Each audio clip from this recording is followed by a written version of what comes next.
จากบ้านใจยังสะท้านเสียงแม่เอิ้นสั่งให้ลูกคอยระวังเดินนางเมื่อห่างไกลแม่จงตั้งใจเฮียนภาคเพียรมันเขียนเฮียนแก่ยามเจ้าอยู่ไกลพ่อแม่ใครก็ตามแต่อย่าได้วางใจ2 ปี 3 เดือนคำแม่เตือนก็เริ่มจืดจางการเฮียนของลูกเลือนลางสร้างหนุ่มเข้ามามั่นหมายมีคนหมายปองย่อย่องถึกอกถึกใจคำเตือนแม่ก็เหือดหายเพราะมีสายเข้ามาแทนทีคิดฮอดแม่เฮาคิดฮอดคำเว้าของเจ้าอีหลีวินเวียนหัวเต็มที่การเฮียนนี้สิสิ้นสุดลงน้ำตาลินไหลคนเมืองใหญ่ใจบ่ซื่อตรง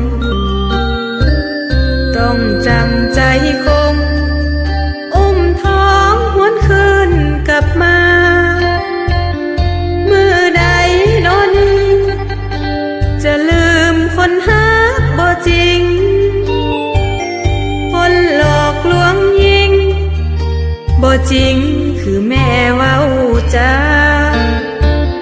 เต้าคืนกลับบ้านขอคำสงสารจากมารดาคืนขอขมาน้ำตาไหลใส่ตักแม่เฮา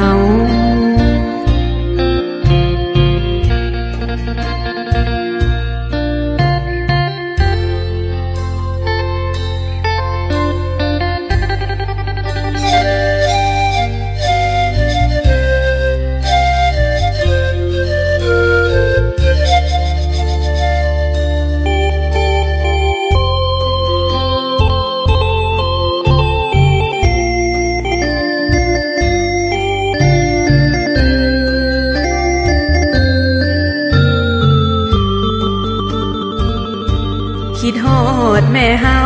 คิดฮอดคำเว้าของเจ้าอีหลีวินเวียนหัวเต็มที่การเฮียนนี้สิสิ้นสุดลงน้ำตาลินไหลคนเมืองใหญ่ใจบ่ซื่อตรงต้องจำใจคงอุ้มท้องหวนคืนกลับมา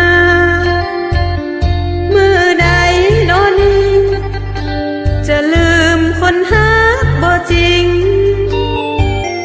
คนหลอกลวงยิ่งบ่จริงคือแม่เว้าจ้า